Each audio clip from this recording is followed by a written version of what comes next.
Sampeyan sayang, sampeyan ki kok saya suwe mundak langsing iki diet apa kencing manis?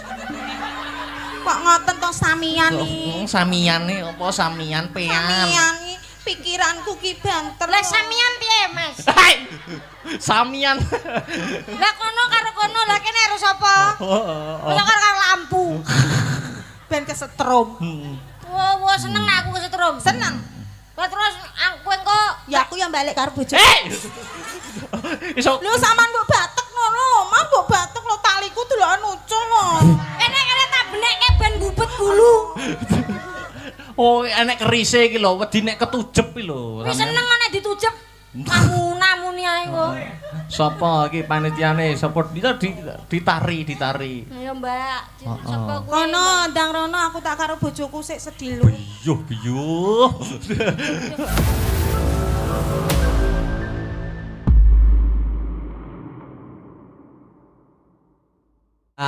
Wilujeng dalu selamat malam Mbak Eka. Wilujeng dalu Mbak Yulimbo Biyong Sange. Alhamdulillah bertemu lagi di Dusun Tampang Laladan Kabupaten Nganjuk mriki Mbak. Bertemu lagi. Kula nembe pisan niki ditimbali ya. Oh iya ya. Nggih. Nembe teng Tampang nembe dalu niki nggih. Nggih nembe sepindah menika Mbak Yu.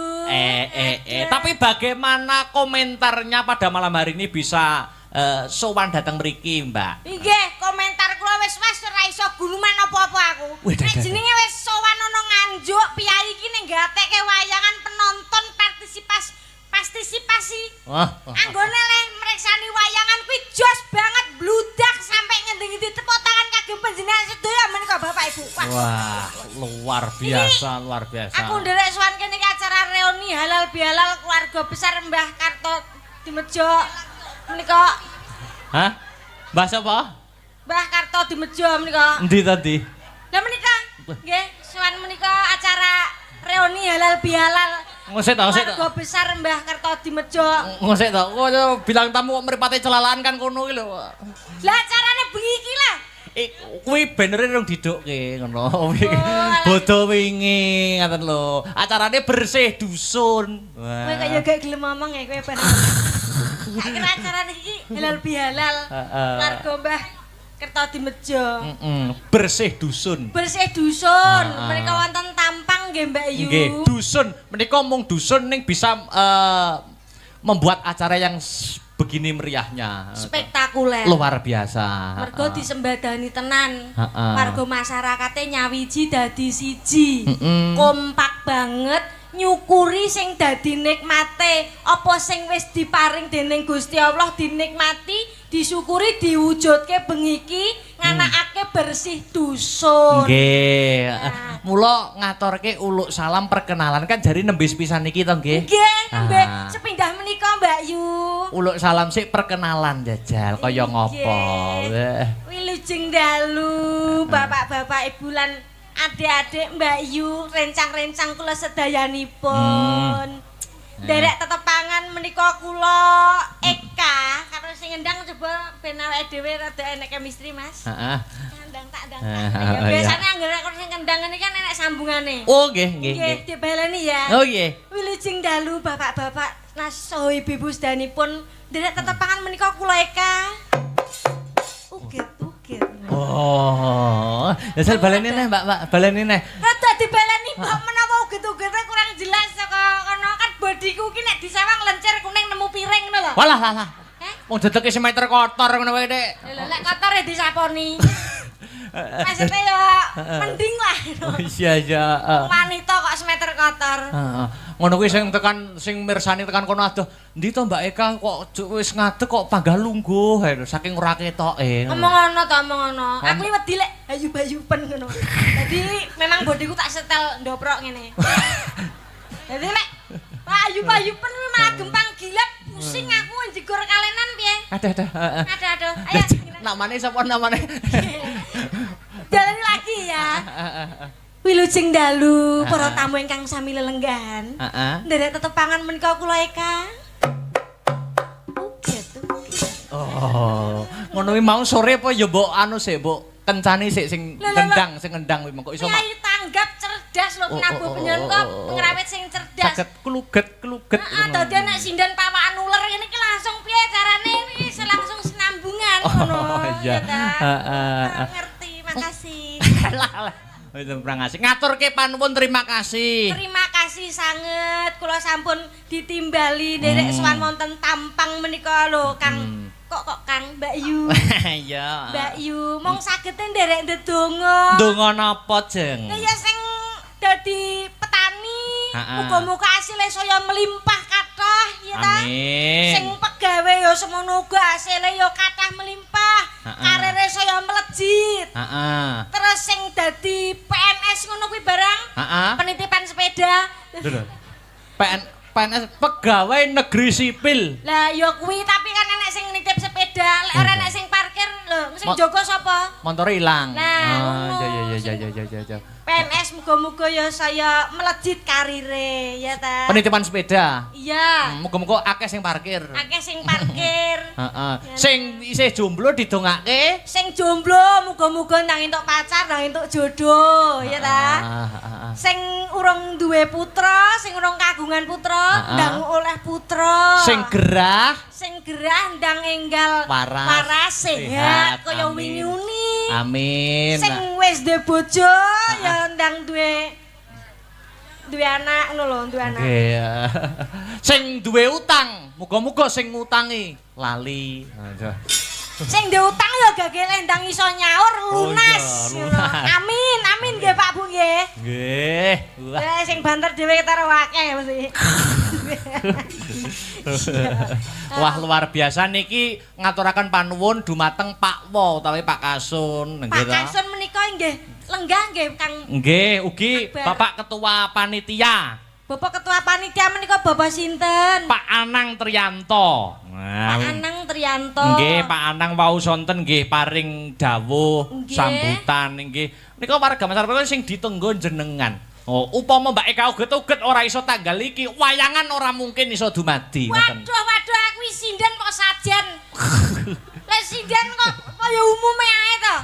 Kok nganti ra sida wayangan. Tapi tenen ya nek kemane Tampang iki ora ngundang aku, ora nimbali aku. Udan tak dongane ya. Kok iso malah dongake udan. Lah iya to, enek aku soke udan kono-kono. Wah luar biasa. Saiki njajal sampean paring apa ngono? Bawa apa-apa sing pisungsumke kanggo para warga masyarakat ana ing dusun Tampang. Aku kon paring-paring ning kene. Lho. Lah aku rene-rene njaluk Pak Wo lho. Sik to piye to? Maksude iki udu rembug utawa nyumbangke apa ngono? Wis telat acarane wis kadung digelar rapate wis ndek kae. Heeh. Kok iso kon melu rapat kon melu rembug. Lho. Maksudnya ki menunjukkan kebolehan. Lah boleh apa ngaku rong disangoni kok boleh iki lho. Ora oleh kuwi. Wah mbuh Mas aku. Ya maksudnya aku ya saiki lah melu apa jenenge ngregengke swasana muga-muga dadi rena ing penggalih panjenengan sedaya. Aku ki ya warga Nganjuk itu sudah melihat gitu Mbak Eka uget-uget niku sudah naik daun gitu. Ibaratnya wong niku naik daun. Uget-ugete niku godhonge munggah gitu. Iya aku berarti munggah ning dhuwur anu godhong ngono. Karena aku ki uler jati ya. Rumangsaku. Ayo misungsumke apa bawa sak napa monggo. Bawa dulu. Slendro, pelok napa barang monggo. Oke, pelok mawon, pelok nem ya. Jumbo karo swasana. Kula nyuwun kae lho bawane dandang gulolik suling ya. Wo, nggih. Luar biasa. Kita pisungsumke kanggo panjenengan sedaya, Pak Wo lan para perangkat lan para jajaranipun. Alah. Wong kok kewes gandes luwes merak ati. Ya iya ta, masa yang gak kewes. Alah. Polahe kaya kucing goleki mie mboke. Sinden kok kaya kucing. Sinden ki kaya Luna Maya apa piye kok? Lah Luna Maya. Lah iya ta ya ngelem saithik kaya aku ki. Alah kok ya Mbak Yuku ki sing ayu dhewe. Panjenengan ki kok ya kewes tenan, ayu tenan kok kaya kucing. Ayu lho panjenengan ki sing pantling ayu dhewe lho ya ngono. Ayune nek dhewe tak tapuk malah kowe. Niki upama dirungokne lewat radio wong-wong mesti wis bayangke. Bayangke sing piye? Wah, iki mesti sing nembang wonge dhuwur lencir kuning. Mesti putih kuninge wah Lah jan. kok ngono kok dadak dibayangke mbok langsung teko lokasi wae. Mesti wah bangkeane nawon kemit bareng mara yo tawon demit bae. Ngene iki jenenge pawakane wong nawon ndas. Bapak bangkean ki jenenge nawon kemit kok iso nawon demit. Malah golek sing beda ben wedi wong-wong ngono lho. Ben wedi kok buta. Dadi yo mripate mblalak-mblalak. Oh nggih. Terus jenenge apa kuwi tangane mblarak sempal ngono kae. Irunge miji timun. Saya tahu irung aja terus miji timun. Oh miji timun untu ya. Untu kuwi jenenge miji petel. Masa aku kok. Lanjut. Ya ben karo gothokane tawon ndas mau to. Pisan mangan gayor. Ayo. Masa aku. Aku rene pisan nesu ae to. Pira cakepane tekan iki. Ngupakara karang lan kitri.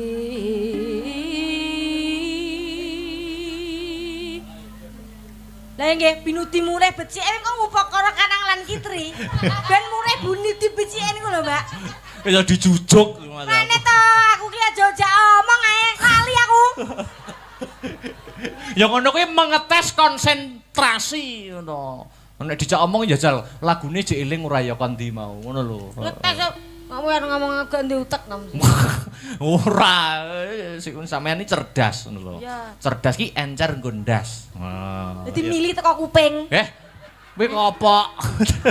Oh gilani Mas aku. Rene pisan kok ngomongne kopok. Sing ngomong sapa mili kok kuping nek ya ora kopok kenek to. Oh iya. Sampeyan wis ketemu apa durung wau kalih Pak Ketua Panitia Pak Anang nak dereng to? Pak Anang. Pak Anang.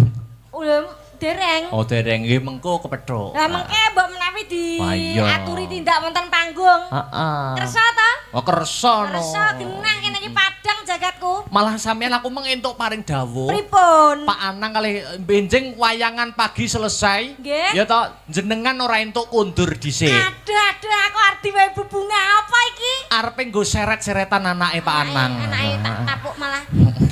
Kok iso seret-seretan? Sinden kok padane dolanan laku aki. Belajar baby sister maksudnya. Oh, babysitter kok diseret. Iki jenenge suster ngesot.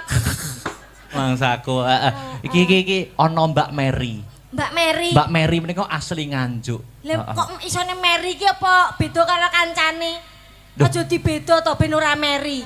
Wit mau kita sawang pas aku isih ndalang kok ketok perengat-perengut iki kaya ana hal sing apa ya kaya disembunyikan. Kaya gak mood gitu loh. Iya. Jajal diaturi minggah. Oke. Ayo berdiri sayang, Mbak Mary. Waduh. Mbak Mary, Allah. Terus mesti keluget-keluget tuh. Oh sing wah. Terus kira. Apa mbok menawa kudu tak parani? Heeh, jajal. Kowe kok jelungup rono malah. Kowe kok jelungup gelungane malek malah. Iki napa jane kok lho deloken to? Apa ya nek mau ditanggap kok iso nggo uang ngono kuwi lho. Ini masalah ngomah aja digoto kene to. Mbok kok ketek iki rada ana apa lho sing dipenggalih kaya apa unek-unek ngono lho. Lah iya. Apa ya? Kok menawi di anu to dangu panjenengan to Mbak Yu. Heeh. Jajal. Diaturi jumeneng.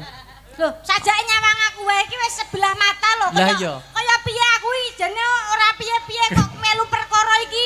Aku katut ngono lho. Jumeneng sik, jumeneng. Sepati. Yuk. Yuk.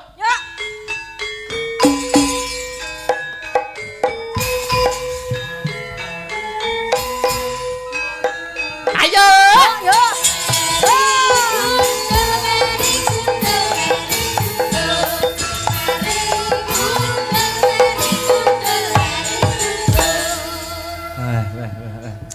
Lah menika kok ketoke kaya gak mood ngono ki aurane peteng ngono ki ngopo suntrut pasuryanipun menika jane kenging menapa to Mbak Yu Nyuwun sewu nggih Mbak Yu. Rasa 1000 kene 2000 renek kok.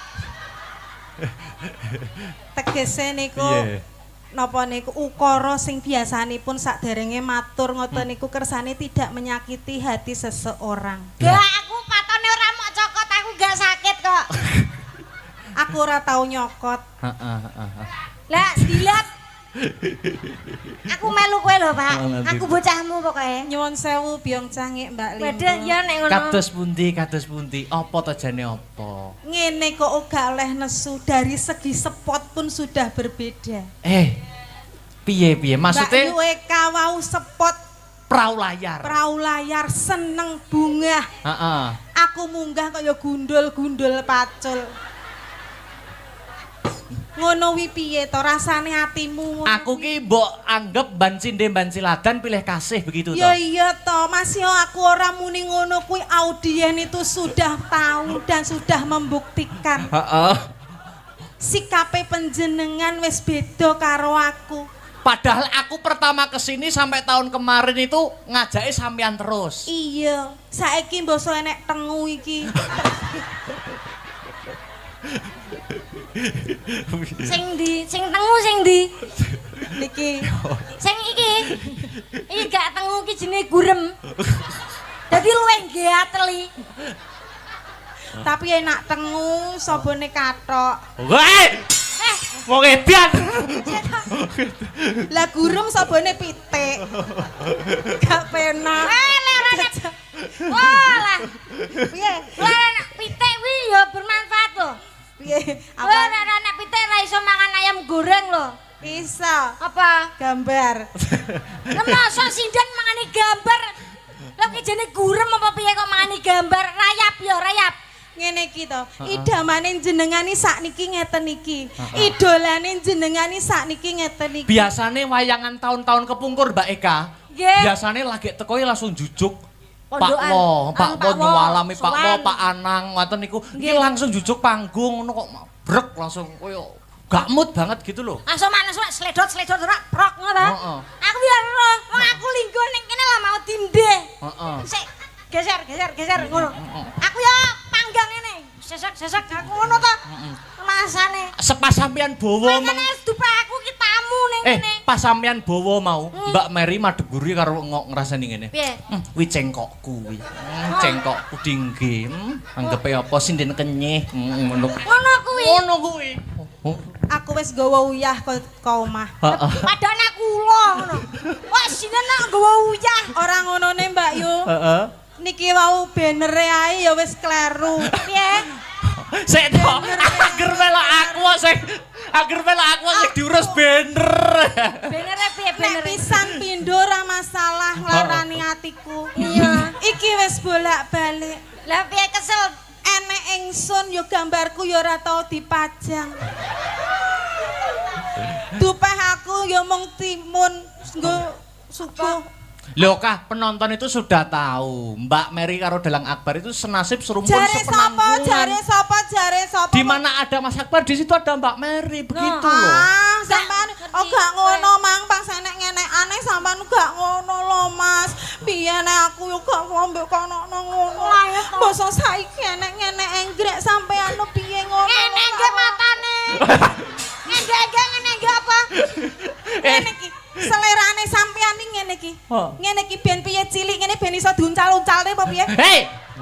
Mau padane bal voli.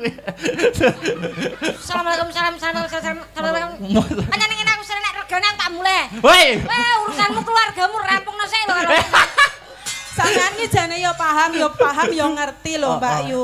Nek kitekku, lah nyapa to kok mau sampeyan kok ketoke ngekeki dalan kanggo buka atine sampeyan kanggo Pak Dalang ngono kuwi terus piye to Mbak Yu? Rumangsaku lambe kok dipuluk. Lah bojomu pas sik lho. Ngene yo Mbak Mary. Kok ngomong sing lanang rong kecap kene patang kecap, sing lanang 6 kecap kene 8 kecap. Sampai aku arek muni kecap-kecap gak iso lho. Namanya wanita yang sudah kecewa. Kok iso? Kecewa itu levelnya di atas marah. Nek marah iki jek ora apa-apa nek meneng tok lho. Nek kecewa ati loro. Sik. Ati ki lho ning kene. Heeh. Ngene lho. Nggih. Lah kok iso ngene? Saking abote, saking beban hidupnya terlalu berat. Ati kok sing ditutuk sing di anu kok kantor kecamatan iki lho. Niki pendopo kabupaten. Berarti gue parkir mobil ya. Kuwi dudu ati wi rempolo jeruan. Kabeh. Sik iki kudu diklarifikasi. Kudu diklarifikasi mengko ndak ya, menyebabkan fitnah. Fitnah kuwi padahal luwih kejam dari tidak memfitnah ngono. Kowe ro. Iki kudu diklarifikasi ketua panitia Pak Anang kudu disuwuni munggah panggung. Kudu genah ki nyapa to sampean kok merintah-merintah aku. Lah nyapa? Mange sing mbok lem-lem kono, lah nyapa kok basa ngono kuwi terus aku sing mbok perintah. Lah rumah samu aku ning kene iki dapuk apa kok mbok perintah-perintah. Atau bojomu kok saron kontrol lho. Nesu. Aku ki bayangne Mbak Mary biyen pas manten anyar. Nyapa wong awake dhewe ora tau nggawe bayang. Lah yo nyapa. Kok iso ora tau. Gue bedane pas mantak malam pertama ngono ya. Wah, iki gak umum. Pas lagi rapi ngono kae bar metu kok kamar mesti bungok. Yo penake ngono mesti. Layak milih sing cilik. Heeh, gak patek muni. Hei. Lah cilik anteng kok. Cilik rumah samu. Aku ya iso muni. Heeh. Masih omong maktut ngono ya. Kowe ambreng-ambrengan tuk. Jajal, Pak Ketua Panitia Pak Anang wis iki kudu diklarifikasi. Klarifikasi. Monggo Pak Anang tasih legah nggih. Aku sing salah. Heeh, tasih legah nggih Pak Anang nggih. Saksine kathah, saksine kathah. Saksi lu apa? Gropyokan piye? Monggo Pak Anang. Monggo Pak Anang. Sepatah dua patah kata.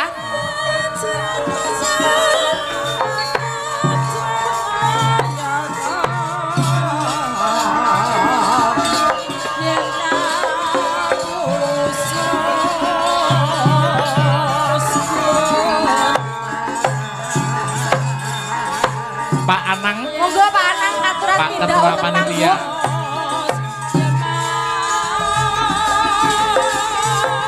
Pun kondur.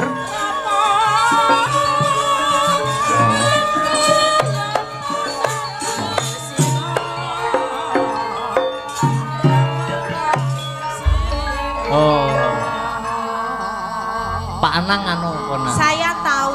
Nggih. Mengapa beliau pun kondur? Napa ye? Sangune pun boten wonten. Biasane nyediani kula tok, lah niki enek enggrek niki terus ngene enggrek. Iki wis sampe Pak Ketua terus minggah kene, kowe nesu mekrok mbok cincing rokmu pramah kojor deh. Lane wong mulih. Ngoten. Ngoten. Sakniki nggih wonten gantosipun lho Mbak Yu. Sapa lho? Sapa lho Mbak Yu? 11 12 kalih Pak Anang. Lha sapa iki sing iso nganu ngadili iki kabeh? Regane awakmu lak anu mong njaluk klarifikasi pengadilan. Saksi. Awakmu lak bar gropyokan ta, Mang? Aku gak gropyokan Mbak Yu. Lah piye? Wong aku ki mengungkapkan apa yang ada di hatiku. Aku engko nek gak tak ungkapno tiwas muntup-muntup dadi udun. Lah aku gak mau seperti itu. Aku ya ndak mau lho kalau seperti unu. Aku ingin menenangkan pikiranku. Aku pengen semeleh Mbak Yu. Nek wong lanang gak kena tak ganduli ya tak jolne. Lah ya ngono ae. Wong lanang ora mung dhek tok. Sing gender kuwi ya wis. Hei! Gak apa-apa kuwi engko mok kerok yune bobok. Kuwi malah keri lho karo ngono iki. Nggih, mbok menawi anu diganti sapa sing iso ngadili? Pak Wo. Sing damel banner. Ayo. Wes diklarifikasi piye karepe? Kersa minggah mboten ditawani kok. Pak Wo. Sponsore napa dereng? Nek wis aku arep ngusul. Nek wis aku gayaku ning jeding. Lah piye terus? Terus aku kan gak roh jedinge tak bukai lawang-lawang wi pokoke anggere nek wong lanang ning kono langsung tak tubruk. Weh. Cek to Mas. Mas. Ya aku ya arep klarifikasi. Ngopo ye? Bojomi begengek. Hei! Ngawur. Sik menjabat tapi. Wong edan. Kersa mboten lho Pak. Nek umpami Pak Wo mboten kersa. Heeh. Aja to Mas, aja Pak Mudin lagi engko nek adan ning kene ya coto aku. Wis keadaan koyo ngene iki engko ya karek perange nek wong loro iki. Ya wis, berarti bener awakmu milih aku wae. Lah ngopo? Bojomu wedi arep mudin nek dirukiyah repot malih iku. Wis pakune copot dadi malih. Pripun kersa mboten? Sinten mbok menawi panitia ketua panitia napa pun telas-telasan sedaya ten niki pun mboten wonten turahan ta. Ketoke roh dirimu ngedap ngono lho ketoke iki. Lah nggih terus kondur. Aja mbahas perkara kuwi to.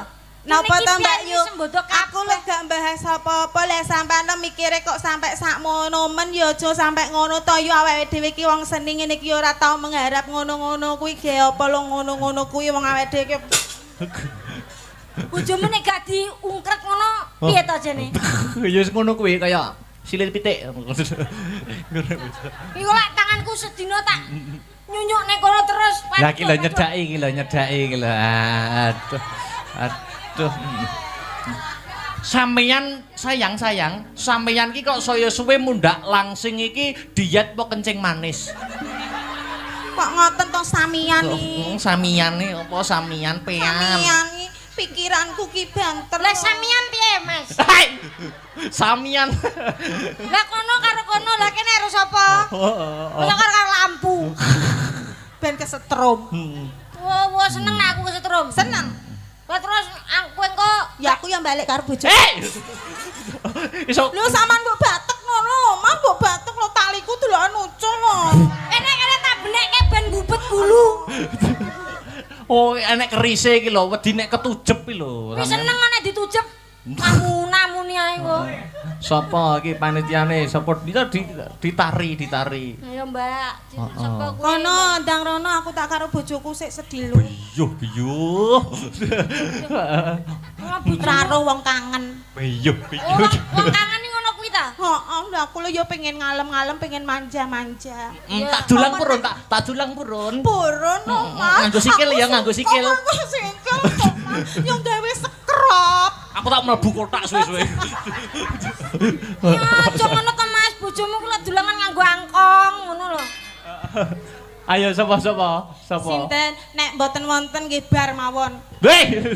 Iso beri kecrek polisi yo bar. Lah nika Pak polisine sampun rawuh nika. Dereng ngantuk nggih, Pak? Dereng nggih. Dereng. Yo lah kupluke, alah kupluke jengat. Monggo perwakilan sinten? Perwakilan mawon mboten napa-napa. Tunggal mawon sinten? Mboten usah wedi, tidak dipungut biaya karena kita sudah ditanggung oleh BPJS. Mas aku iso BPJS. Aku askes ndin. Cah kene cah PNS kok pini sepuh. Oh iya, layak ke uzur. Maksudnya senior. Ibu napa bapak ingkang mewakili Ayo. panitia Lah. Ah, menika lho Ibu, lah kok malah tidak wingking. Malah Tipis tidak ta? mungkin. Oh, Ibu istri ketua panitia. Oh nggih. Bu ketua panitia. Nah, Monggo Ibu. Wis Monggo. jonggol-jonggol to Mas, aku ki nyambut gawe. Sing jawe-jawe ki sapa? Lah ki mang util-util ki mang. Mas aku util-util. Walah, aku pa mau lungguh ning tengah ngono oleh gak to? Oleh. Oleh. Sampeyan lho pacakane koyo boneka ya to Mas? Heeh. Boneka santet. Ben nyantet kowe. Piye wetengmu tak iseni apa kipas angin sedina ben begela gelo karo ngentut ae kowe. Bisa boneka. Masa kok ora tau bener aku. Aku ning ngene aku melu sisan. Ya ta. Nah, delokan to. Oh, pagune jembar semono. Pagune jembar semono kok iso. Wes ning kene ae. Ben kaya bocah areng jiko rapat ki lho orang tua, keluarga berencana dhewe. Ngene iki malah gawe GR dalang dikira koyo ganteng-ganteng wae. Oh iya ya. Lah iya. Allah. Asline iki aku srek karo Mase asline aku. Sing ndi? Cuma Mase gak gelem karo aku. Mase sing ndi sing blangkonan? Sing Sing ndi? gambang.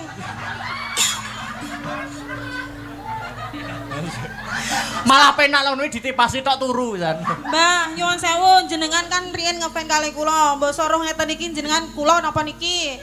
Terang-terangan mawon mboten napa-napa, Mbah. Biasane Paring saksi, Mbah. Jenengan, Mbah, milih sinten, Mbah? Bingung. Bingung, Mbah.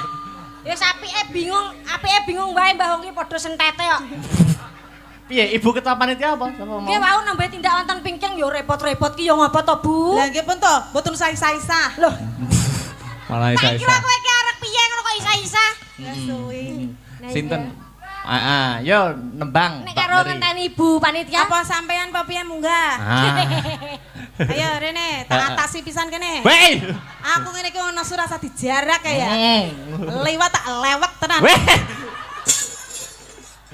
Rasa njare aku nesu ngene iki. Jajal nembango Mbak Mary, jajal. Nek pancen ora gelem kalah karo Mbak Eka nembango. Nembang.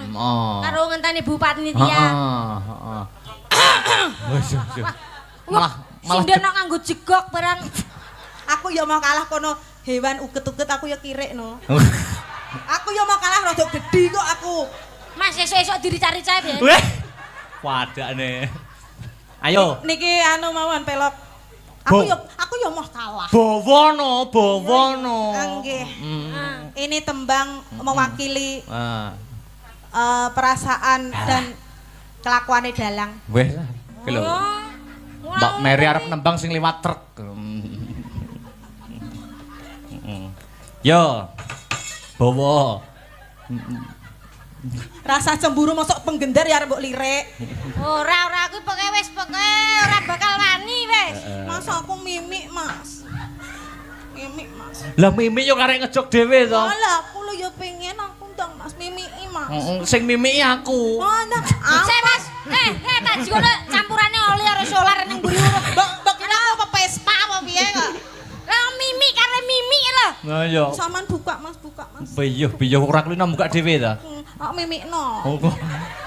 Hei. Mimikno. Lambene jan koyo anu ngono lho. Gemes ta kowe karo aku. Alah. Jikone corong ora? Mimik, Mas. Mimik. Alah. Biyo kayak ngiseni bensin lho aku. Karo gedang ora? Gedange jikok ora? Yo nembango. Ya. Aja marahi aku. Ora. Pancen Kakang Mbok ki ya suarane becik, ayune kaya ngono, encer dhuwur kuning. Lah ya to pawakane kuwi kaya ngono lho, kok ya iso kuwi diduakan. Kaya ngono lho, mosok disia-siakan. Wong lanang yo. Nanging tungkake kok mlethek kabeh. Gak meletek ki kaos kaki kok. Oh kuwi kaos kaki. Motif Pak kuwi. Oh motif. Iki kembang. Oh iya. Wah, kuwi nek malahan nek pamane nggon lunyu-lunyu iso nggo ngerem kok kuwi. Timbang sampean meneng ngono kuwi ndang deklarasi ngene-ngene lho Mbak Yu, renang-renang apa piye ngene-ngene ngono lho.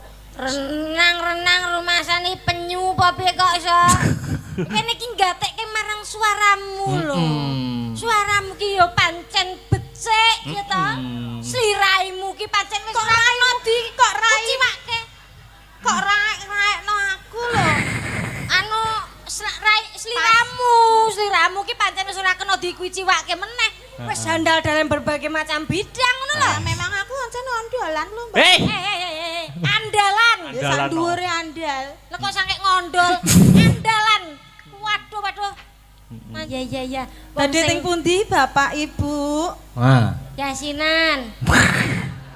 Arep kondur to acarane iki ya wis berjalan lancar nenggani berkahi. Wis paring saya sesuk enek kegiatan sing kudu dilakoni ngono. Dan nek pamane awakmu ora trima karo aku karo Mas Akbar, awakmu cemburu to Mbak Yu? Aku yo golekno sapa ngono? Aku roh. Sapa? Sing cocok kanggo sampean. Aku karo ndi? Selerane sampean. Sapa ye? Pomone tumbas kain ki ya nek sampean kan cilik saitik. Dadi kudune enek imbangane pomone 2 meter kan sampean sing 1,5 meter, sing 1,5 meter iki gandengane sampean. Kae lho, Mbak. Mas sing iki. Lah kok lek jejer karo aku ora kaya wong arep nyangking daging korban. Lah kok enek to kan kok 1,5 meter. Lah nyangking koyoran. Wong kok semantiku. Gegere kaya bongkokan damen ya. Oh alah. Besotke. Gila kok gawe srik atine wong Ngagong ngono. Aku urung mandeg lho. Cah kandang rejo ngejak gendek. Oh alah. Layak sing ngegongi nganti lali-lali. Lah wong ning drone ning walike gong kuwi ono ceweke. Lah antili ana. Tak kandakno bukmu kowe. Winginane aku mbok kenalno ning wong tuamu, saiki ganti kuwi. Mas, bojomu jane sinden pemanol kene kok. Tak kandakno bukmu. Wis gawe video kok Mbak Mary. Judulnya Skandal Kempul. Jadi isine sak video yo tung. Iki Pak Ketua Panitia nggih, anu mboten tindak nggih, mboten wonten panggung. Mboten nggih, mboten. Wis berarti awake dhewe resah diurus ya. Aku kadung utang pulsa. Masalah Kadung utang pulsa tak jepno saweran nggih Pak mengki riyen. Kadung utang 100 ya aku. Bangeten ngono. Mbok menawi Pak Agus Winarti kersa tindak. Pak sapa? Pak Bojone Agus. Winarti, Pak Agus Winarti iki. Heeh. Pak Agus Winardi. Oh, Pak Agus Winarti. Wonten to? Wonten. Tak sik pinarak nggih. Nggih. Innalillahi. Hei! Lah jere mboten wonten. Mbok sampun wonten. Sing pundi to Pak Agus niku? Sing pink niki. Oh sing damel niki. Sing pundi ta? Niki. Oh nggih, mboten sangu mboten napa-napa Pak, santai mawon teng mriku mawon jenengan menikmati wayang nggih ta? Nggih. Nggih napa nggih? Nggih. 20 Pak. Hei! Alah, Mangsaku. Tibane langgam apa niki Mbak Mary? Aja lamis mawon. Ojo lamis oke. kok benere awake dhewe gawe dhewe ae ya. Nek pamane awakmu rong ketut to mau. Aku lho rong ketut yo. Sesuk gawe dhewe. Isore dhewe kembang mubeng awakmu potone. Berarti apik wi aku indah, berarti aku ning taman wi nek kembang-kembang aku seneng berarti ya aku. mubeng ngene melingkar